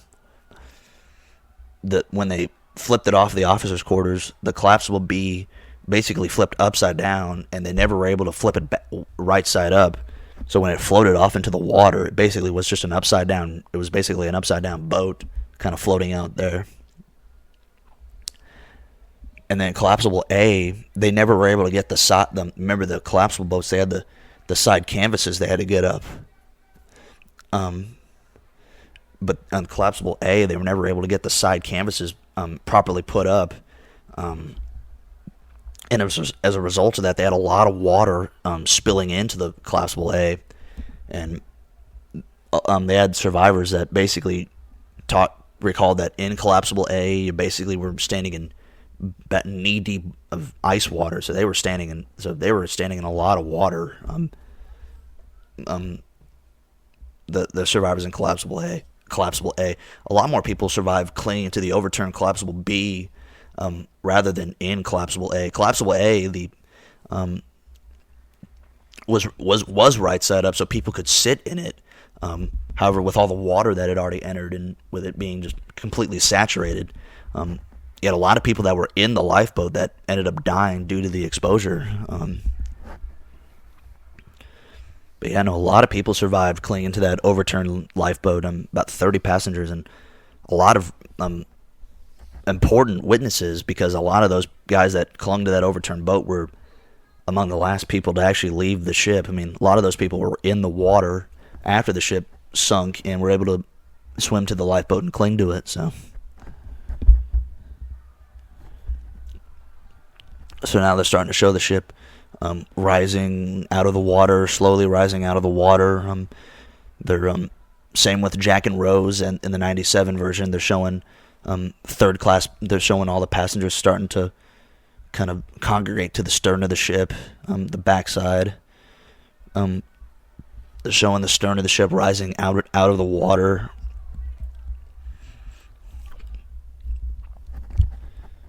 Now, I do believe that these sets that they built were, I believe that it's a mix of, they actually built slanted sets and some bit of camera trickery. I'm pretty sure you can just see, like, there was a lot of, I'm pretty sure what they did was they had the actors kind of act that they were on a tilt, they were on an angle, and they just kind of tilt the camera a little bit.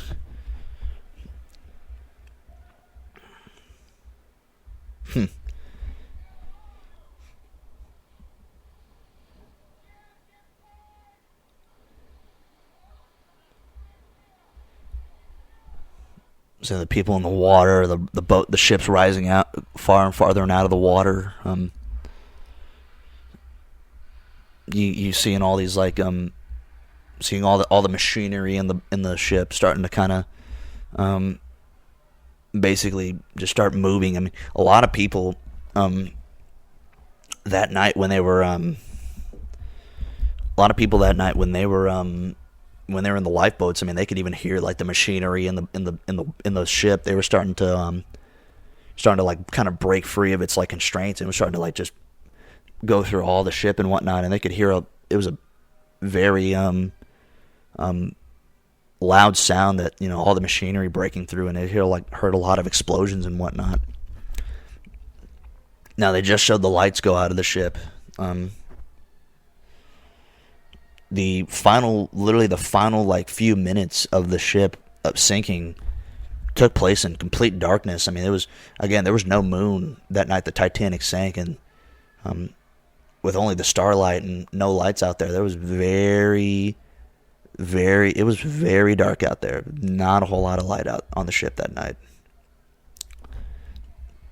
Of course, I'm pretty sure it's showing well lit here. It was showing well lit, the night. I'm pretty sure they're in the 97 version as well.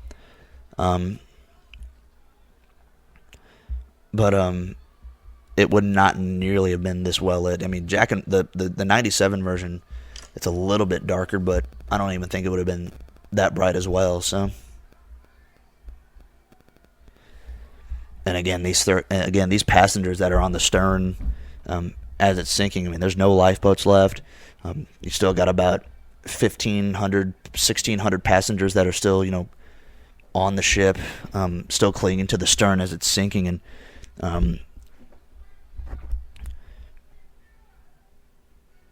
and you imagine there are a lot of people just holding on to the end of that ship as it slowly slid under the ocean.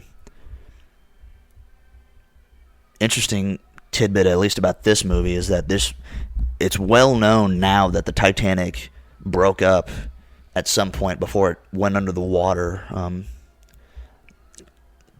However, that wasn't known until the ship was discovered in 1985 by Robert Ballard. Actually, and it was according to the testimony of Second Officer Charles Lightoller and others that were in the collapsible lifeboat B.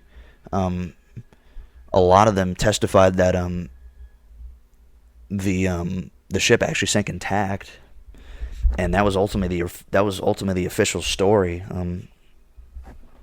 For years, that's why it wasn't until, honestly, like I believe James Cameron's Titanic was the first like major motion picture of Titanic to actually show the ship breaking up. But you're seeing it's at an angle, slowly sliding under the water right now. It did that in the 95. It did that in the 80s. Not the 53 version. And basically every movie of the Titanic before the wreck was discovered in 1985 basically showed the ship sinking intact, which of course we know is not the case now.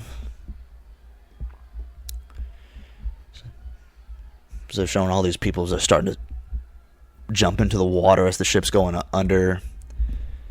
And they show the ship they show it kind of gracefully sliding under the water, which I'm pretty sure would have been a lot more kind of hectic, at least during the actual sinking. So Titanic is gone. The ship finally disappeared. The Titanic finally sank. The last part of Titanic sank under the water at 2:20. Which is actually interesting. It's 2:30 right now that I'm recording this.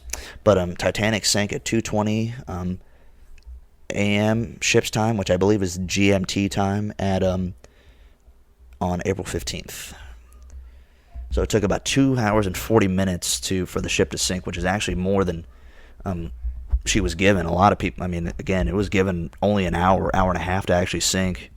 But again, due to the courageous actions of the engineering staff and the crew, they delayed the sinking for about an hour, which really saved a lot of lives that night. So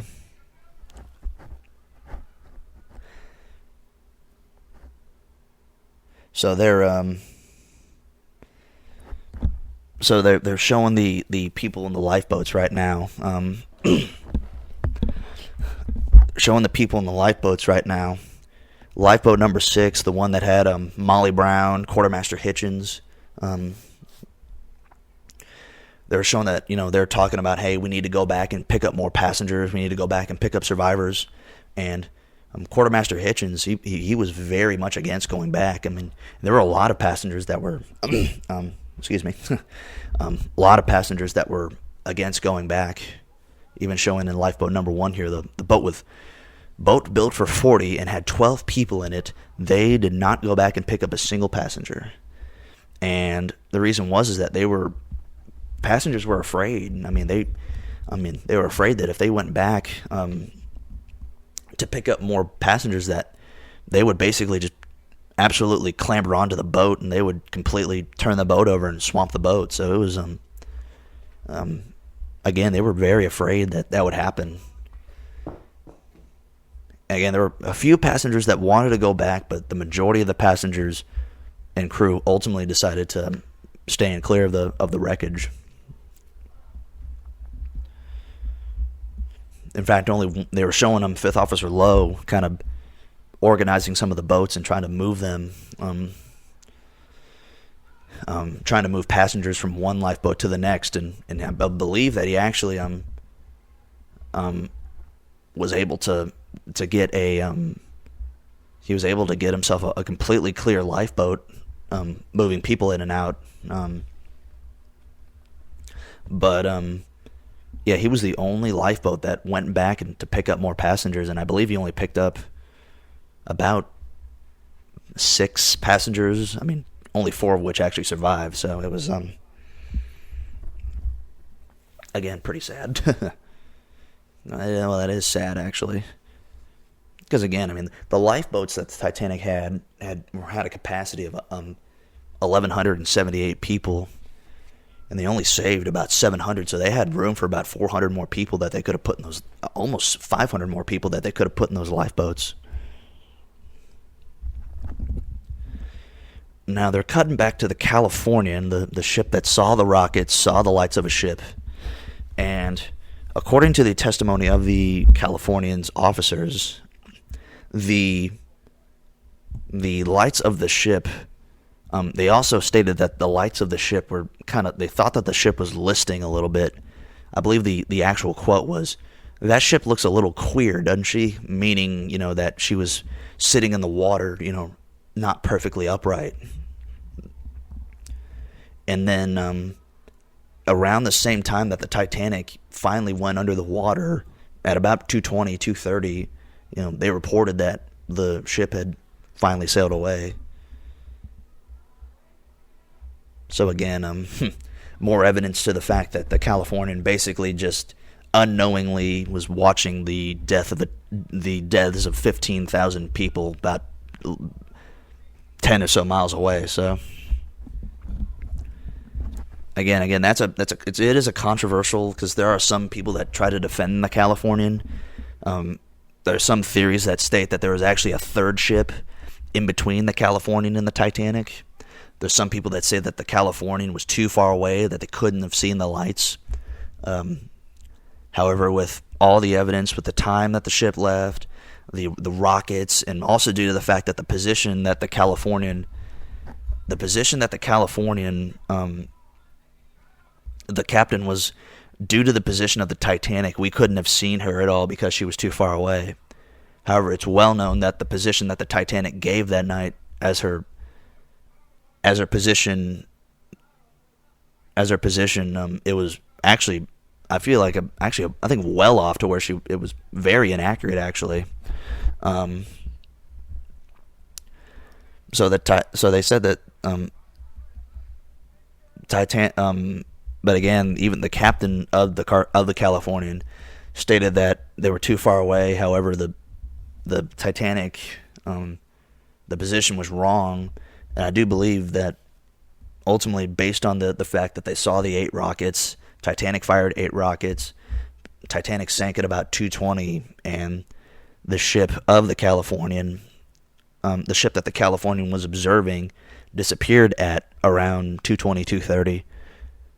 I think all that points to the Titanic, that the Californian did see the Titanic out there, so...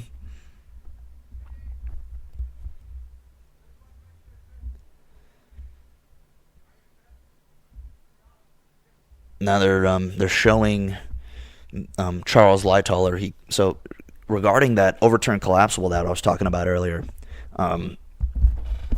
they're showing that Charles Lightoller actually kind of took charge of that lifeboat, and he kind of instructed the passengers, the people that were on the lifeboat, the overturned lifeboat. They were kind of going with the swells. They had to kind of shift their body weight around so they couldn't overturn the lifeboat.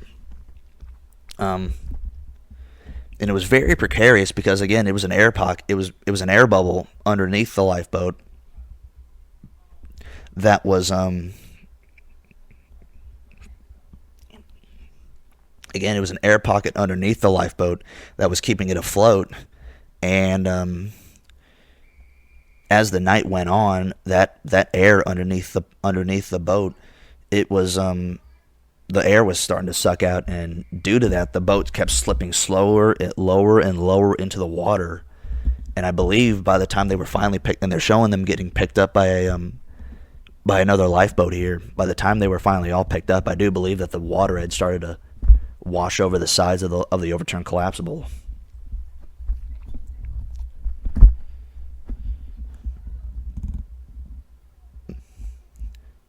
Now they're showing all the people in the lifeboats. Again, a lot of women in the lifeboats. I mean, women and children that were saved that night. Now they're showing the Carpathia finally arriving to the side of Titanic. I believe the Carpathia arrived at around 4 a.m, and they thought that they would have seen the Titanic. They didn't think that. They thought that she would have been, still afloat at the time that they came up. But when they came up, they didn't see anything, and they had to start firing rockets off in order to, make sure that, hey, we are here. We're here to help you out. And it was the people in the lifeboats that finally saw the and none of the, other than the wireless operators and a few of the crew members, nobody knew that there was a ship coming to help them. And when they finally started seeing these rockets, I mean, they must have known. I'm pretty sure they were very, very happy to see that. As they showed in a lot of the movies, passengers started lighting stuff on fire in order to get the attention of the lifeboats. They even showed like a woman burning a straw hat, which I do believe actually happened. Guy just lit his newspaper on fire. Women's lighting a straw hat on fire.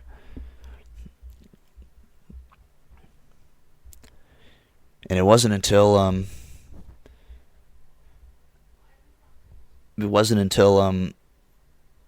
the Titanic, one of her officers went up to the Captain Rostron on the Carpathia, and basically told her, yeah, no, she sunk. And it wasn't until then that they finally realized that that the Carpathia realized that Titanic had sank.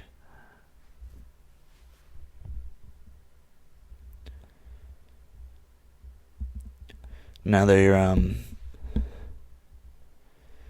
showing Second Officer Lightoller he's kind of reflecting of, how, man was bigger than, nature, and kind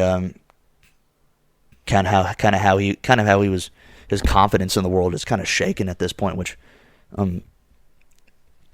at this point, I mean, who could imagine? I mean, after the Titanic sank, Charles Lightoller, who I believe was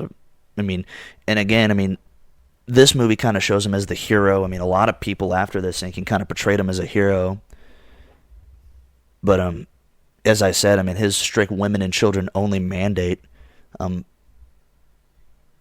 would say indirectly, or some would even say directly, caused a lot of male passengers to perish that night. And a lot of people say that he didn't act as valiantly as he did in this movie. But again, I believe the James Cameron version, of course, Charles Lightoller is, in that version, he's not as prominently figured. in the James Cameron version. Yep, there it is. So, just a little blurb here. This movie actually does show actual footage of the Carpathia actually as she's pulling into New York with the Titanic survivors, and there's a little bit of a cut from the lifeboats to the actual footage of the Carpathia. To now they're kind of at a like a church gathering, and they're basically it's kind of a memorial of the people that had just died on the ship and whatnot. But anyway, Second Officer Lightoller, in the '97 version, I'm pretty sure a lot more people have seen that than this one, which is why I've really referenced it a lot in this commentary. This movie only has about only a few more minutes left. It's almost over. But Officer Lightoller is basically the officer that he basically points his gun at the passengers, and he basically is telling them, "Stand back, I said, or I'll shoot you all like dogs." And he's basically that officer. I believe that version kind of portrays him in a bit of a more accurate light, because again, I don't think he was as. I mean, again, I believe although he did decline a lot of places in the lifeboats, and ultimately he showed that he looks like he inadvertently caused him a lot of deaths that night. Again, I mean, he did his best. I think he did at least his best that night in order to help as many people as he possibly could. Again, we could argue about it. Hindsight's 20/20 on that. It's kind of sad. After Charles Lightoller. After that, I mean, he never became a captain. In fact, none of the surviving officers, I believe, became transatlantic captains or captains of. I believe they became captains of smaller vessels, but they never were really captains. And a lot of them were actually treated kind of discriminated against. I mean, after the Titanic, I mean, they saw that they were treated differently. The White Star Line kind of was very hesitant to promote any of them, and is because I mean the White Star Line was trying to distance themselves from the Titanic disaster and anybody that was on her. So, in fact, he left the sea for a while and I believe he became a chicken farmer, Second Officer Lightoller. And then in 1944, when the Allied troops were evacuating from the Battle of Dunkirk, he actually sailed his yacht across the English Channel and helped with the evacuation of Dunkirk, and that was probably the most well-known thing that he did after the sinking of the Titanic. So the movie just ended here, and sorry about that. I had to do a bit of a cut in the audio there. Got interrupted when I was recording this. But anyway, yeah, so A Night to Remember, I would say out of all the Titanic movies, I know that other people have their rankings, but at least in my definitive rankings, the Titanic movies, first number one is 1997 Titanic, James Cameron's Titanic, and then A Night to Remember is the second one to follow. Of course, I'm a little biased. I mean, the James Cameron Titanic's also my favorite, movie. Not just Titanic, but personal movie of all time, favorite movie of all time. But in terms of watching it for like honestly, just purely the historical side of it, I'd probably say A Night to Remember is, at least for history buffs, probably the better version. Because as everybody knows, the Titanic in '97, honestly, the focus is Jack and Rose and their little love story. Which, I mean, there's a reason why I love that, telling that way of telling the Titanic story as well. But as a person that's very fascinated with the history of Titanic, this is probably at least when I don't want to watch, two teenagers making love in the backseat of a car in 1912, and I just kind of want to focus on the history of Titanic. I'll watch. I'll plug a Night to Remember in. And because honestly, the only thing I'd say that, I mean, as far as historically accurate, the only thing that they really got wrong would have been the ship not breaking up. But I mean, of course, at the time they didn't know that it didn't break up. I mean, this movie was made about 27 years, released 27 years before they discovered the wreck, and it wasn't until then that they discovered that the ship had broken in two. So yeah, that is. Let's see if I got anything else. And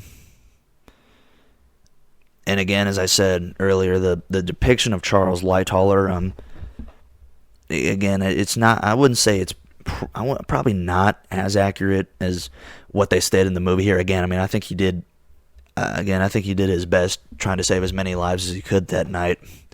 But again, I think that also the portrayal of him being kind of the hero and being really valiant in the face of all this terrible crisis.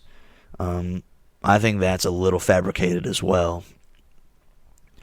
But other than that, it's very, I think, at least in terms of what we know about what happened to Titanic, because again, not a whole lot is known about. I mean, all we know is what we were told by the eyewitnesses and the passengers, and a lot of that is even, contradictory in its own. So, and that is probably. Oh no! I apologize. Another thing that I really liked about this movie, and I remember at the point that I'm recording this, I've actually done a few other recordings of James Cameron's Titanic, which, let me tell you, it's honestly a marathon doing that, because I mean, I'm up to about 2 hours recording on this one, and that one's an additional hour and 14 minutes, honestly. But the thing with James Cameron's Titanic is that no. The thing with this Titanic is this Titanic really explores the story of the Californian and what they saw that night. As I stated earlier, A Night to Remember was originally a novel written by a man named Walter Lord, and he actually wrote a follow-up book with more details of that night. It's a sequel called The Night Lives On, and it basically just kind of goes over like more facts, more myths of the sinking of Titanic, and basically just kind of just kind of like a follow-up book of just different facts that he didn't, because A Night to Remember, when he wrote that, it's kind of it's the way the book is read, which, by the way, I also do recommend for any Titanic fan reading A Night to Remember. Buy it basically wherever you sell books or whatnot. But A Night to Remember is set up in a narrative structure. It basically tells that the night of the Titanic sinking as a story, is like a third person, not like normal nonfiction books where you read it, it's just kind of listing the facts like in chronological order, but it reads like a story, like a fictional story that someone would write. But when he wrote his second book on the Titanic, The Night Lives On, Walter Lord writes it more kind of as a traditional nonfiction book, where he's stating the facts. I mean, he's kind of doing his own kind of stating his own kind of opinions and conjectures on things. And I do remember one of the things that he read. He was very critical of the role the Californian played in the sinking of Titanic. I believe one of the quotes that he stated was if you see rockets, you usually want to go and check that out. And the inaction taken there, at least I'm paraphrasing now, but he said that the inaction taken was, to be quite honest, inexcusable, which I would tend to agree with that. In fact, even one of the Californian officers who was witnessing the rockets being fired, he was even quoted as saying, no ship fires rockets at the middle of the ocean for no reason. I mean, they're firing those rockets because there's some reason to fire those rockets, and but again, the Californian didn't do anything to help him out with that.